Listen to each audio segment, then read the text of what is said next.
Dalam nama Bapa dan Putra dan Roh Kudus. Amin.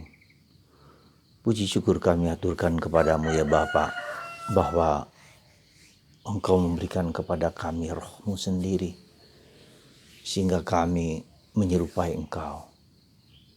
Engkau menghembuskan nafas-Mu, nafas kehidupan, sehingga kami dapat hidup seturut kehendak-Mu.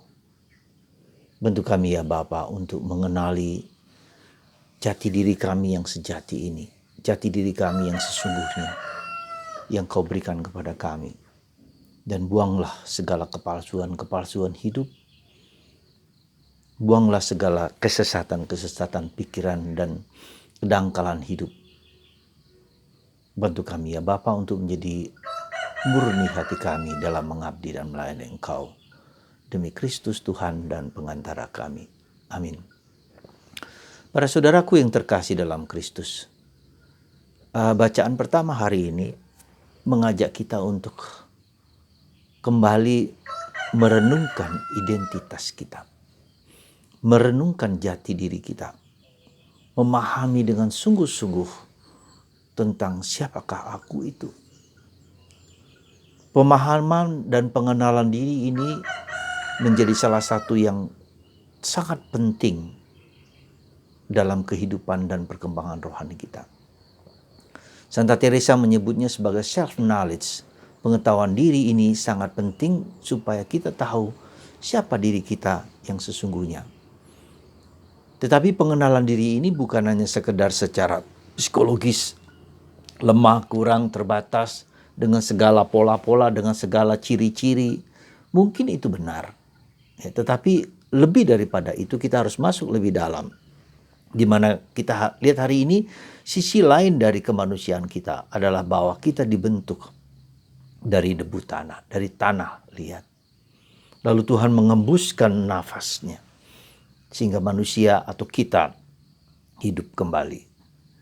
Hidup berkat nafas itulah. Sisi ini adalah sisi tentang kerapuhan kita, tetapi juga kemuliaan kita, keagungan kita. Kerapuhan karena kita terbuat dari debu tanah. Segala sesuatu yang terbuat dari tanah pasti akan mengalami keterpecahan. Kita lihat vas bunga atau barang-barang pecah belah yang terbuat dari tanah atau dari pasir, pada saat tertentu akan gompel, akan pecah, akan rusak, akan retak. Ya. Tetapi meskipun demikian, Tuhan memberikan rohnya kepada kita. Memberikan sebagian dari diri kita sehingga kita bisa hidup, bisa tumbuh, bisa berkembang, bisa menyesuaikan diri sebagai anak Allah. Maka unsur pertama yang harus kita lihat tadi adalah juga maka kita tidak salah ketika kita melihat keberdosaan, ketika kita melihat kerapuhan, ketika kita melihat keterbatasan.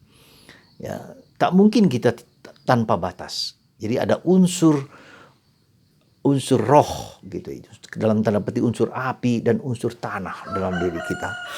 Ya, unsur udara dihembuskan nafas.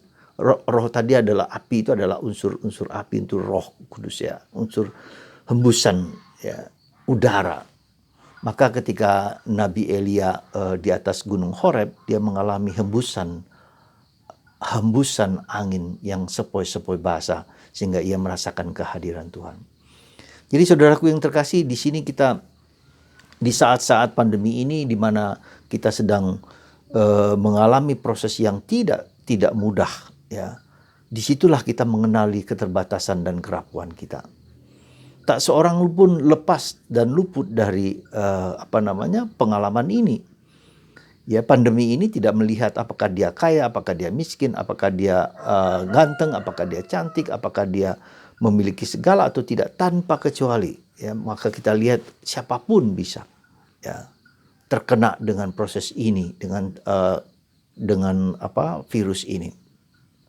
Dan kita lihat bahwa hampir mungkin dalam tanda petik, meskipun ada harapan-harapan bahwa akan sembuh, akan kembali lagi, tetapi kita lihat betapa tidak mudahnya ketika orang mendapatkan terpapar virus ini dengan ya dalam tanda petik yang cukup berbahaya ya, karena ada mengalami proses-proses yang tidak mudah. Jadi itulah unsur kelemahan kita ya, tetapi di dalam unsur kelemahan itu kita merasakan Tuhan yang hadir, yang hidup. Maka saudaraku terkasih dalam Kristus, mari kita mohon rahmat supaya kita dimampukan, ditunjukkan bahwa kehidupan kita adalah unsur-unsur yang saling melengkapi, ya, saling memberikan diri, saling mensinergikan. Jadi unsur tanah, unsur udara, unsur api, dan unsur air dalam tubuh kita. Jadi ada 4 unsur yang mungkin bisa menjadi membuat kita saling seimbang, saling melengkapi. Unsur air, 75% tubuh kita adalah air. Udara, kita menghirup udara. Untuk unsur di mana kita bisa dengan udara itu kita arah darah kita mengalir dengan baik. Saudaraku yang terkasih dalam Kristus, maka mari saudaraku, di saat-saat seperti sekarang ini kita diajak untuk melihat unsur tanah ya di dalam masa pandemi ini, unsur kerapuhan, unsur tak berdayaan kita, tetapi dalam ketidakberdayaan itu ada unsur apa? Unsur kesuburan. Tanah itu adalah menunjukkan kesabaran tetapi juga kesuburan. Orang ketika menanam pasti tidak akan langsung jadi gitu ya. Tidak mungkin langsung tanam sekarang besok jadi. Ada proses yang harus dilalui dengan proses yang panjang seperti ini. Seperti sekarang pandemi. Sudah setahun lebih kita mengalami proses kesabaran untuk melihat, untuk mengalami, untuk merasakan, untuk membentuk, untuk diolah tanah itu harus diolah lagi, mana bagian yang berbatu, yang mengeras, yang berduri. Kemudian kita harus buang batu-batu yang mengganggu itu. Jadi itulah saudaraku yang terkasih dalam Kristus. Dan demikian pula kalau kita perhatikan dengan seluruh diri kita, proses itu harus terjadi dengan semestinya dan seperlunya. Semoga dengan demikian kita diajak untuk selalu memperhatikan keberdosaan ya, kerapuhan kita ya, dan apalagi kalau kita berdosa, kita tahu itu harus kita mohonkan rahmat Tuhan ya dalam hidup kita. Di mana kita lihat hari ini juga dalam Injil kita melihat Yesus yang menyembuhkan orang dari segala macam penyakit. Yesus mengembalikan ya situasi hidup kita supaya kita semakin kuat dan tabah.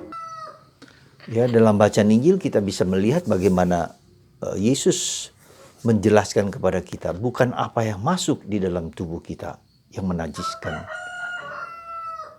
yang mengharamkan, tetapi apa yang keluar dari mulut kita. Apa yang kita katakan, apakah kabar gembira, apakah kabar sukacita, apakah kabar yang menyenangkan bagi orang lain, ataukah kabar yang menyakitkan, mengecam, mengkritik, tanpa alasan, menghakimi orang. Semua itu adalah sesuatu yang menajiskan, yang membuat orang tersakiti karena kata-kata kita, membuat orang sungguh-sungguh tidak mampu memahami, lalu menjadi dendam, menjadi marah, menjadi kecewa dan seterusnya. Nah, dengan demikian kita diajak untuk masuk ke kedalaman tadi ya, bahwa tentang apa yang kita sebut dengan puritas cordis, kemurnian hati. Ya, apakah kita 100% bisa murni? Sungguh tidak mudah. Nah, kemurnian hati itu adalah berarti kita berusaha berjuang sungguh-sungguh untuk mengatasi pikiran-pikiran yang negatif, pikiran yang jelek, pikiran yang kasar seperti yang dilukiskan dalam bacaan Injil hari ini. Perzinahan, ya, balas dendam, sakit hati, dan kebencian, kemarahan, kekecewaan. Jadi segala sesuatu unsur negatif di situ yang dalam bahasa psikologi kita sebut adalah force. Force itu adalah kekuatan-kekuatan batin yang rendah, yang negatif, yang berkualitas, yang berkelipatan negatif. Jadi bisa, tetapi kita harus berusaha untuk masuk ke tingkat yang lebih tinggi, yaitu tingkat power, cinta kasih, sabar, murah hati, dan itu plusnya, keplusannya itu menjadi berganda-ganda gitu loh. Nah, maka disinilah perjuangan antara negatif dan positif yang saling terus-menerus bergelayut. Misalnya saja, secara simpel, bagaimana kita tahu bahwa negatif itu bisa kemarahan, bisa benci, bisa balas dendam, bisa sakit hati, ya, dan juga nampak dalam sensasi tubuh kita. Ketika orang dendam, maka tubuh kita akan terkena, ya. Orang menjadi sakit kanker, orang menjadi sakit mah, itu karena proses negatif yang begitu kuat dalam diri dia. Nah, puritas cordis inilah, saudaraku terkasih, menjadi proses di mana kita berjuang terus-menerus untuk memurnikan hidup kita. Kita mohon rahmat supaya Roh Kudus, Roh Tuhan sendiri yang menyucikan kita, ya, membersihkan diri kita. Dan ketika kita mengalami itu semua, dan proses itu terjadi justru di dalam bawah sadar, ya. Sekali lagi, di dalam bawah sadar, di dalam sesuatu yang terjadi, bahkan dikatakan bawah sadar itu rekaman-rekaman masa lalu, entah dari orang tua kita, entah dari situasi, entah dari lingkungan, yang membuat kita memiliki suatu belief, suatu percayaan yang seringkali bukan hanya yang positif, tapi juga yang negatif. Misalnya kita melihat bahwa orang yang orang yang telah menyakiti hatiku, orang yang benci dengan lelaki, ya, karena dia pernah disakiti, ya, oleh lelaki tersebut. Dan itulah yang lalu menjadi belief, kepercayaan, keyakinan bahwa setiap lelaki pasti akan menghancurkan saya. Nah, seperti itu. Jadi belief negatif itu, emosional barrier itu menjadi hambatan, ya. Dan itu membuat kita menjadi tidak apa ketika kita mengatakan ya, kita tidak 100%, tidak total. Seperti paus kita itu totus tuus, 100%. Bunda Maria yang 100%, yang sungguh-sungguh total dalam pemberian hidupnya. Jadi tidak ada keraguan, tidak ada ketidakpastian, tidak ada kecurigaan, tidak ada prasangka. Nah, itulah. Jadi itulah dalam proses hidup kita yang terus-menerus berperang, ya seperti dikatakan surat Paulus kepada umat di Roma, yang kita maui, yang kita kehendaki tidak kita jalankan, yang tidak kita kehendaki, yang negatif justru yang kita jalankan. Ada semacam tanda petik peperangan ada dalam batin kita. Nah, disitulah Yesus datang untuk menyembuhkan batin kita, untuk menyembuhkan hidup kita, untuk memurnikan kita. Kita berdamai dengan diri kita sendiri, kita berdamai dengan Tuhan, kita berdamai dengan kehidupan ini, meskipun punya kelemahan, keterbatasan. Saudara, mari kita mohon rahmat supaya kita tidak hidup dangkal, penuh prasangka, penuh prasangka atau penuh penghakiman kepada orang lain, karena kita tidak pernah tahu apa yang terjadi pada hidup orang lain. Dan juga tidak cukup hanya halal atau tidak halal, hukum atau peraturan-peraturan itu dangkal di luar, ya, di luar kita. Maka kita harus masuk ke kedalaman lebih dalam lagi. Semoga semoga kita berani juga mempersembahkan segala kekurangan, keterbatasan, segala kerapuan, segala ketidakmurnian, segala keterbatasan itu kepada Tuhan, dan mengizinkan Tuhan untuk menyembuhkan kita dari segala macam kekurangan dan keterbatasan itu. Tuhan memberkati Anda dan memberkati kita semua, sehingga kita dimampukan untuk selalu menjadi murni dalam kehidupan kita. Berkat Tuhan atas Anda semua, dalam nama Bapa dan Putra dan Roh Kudus. Amin.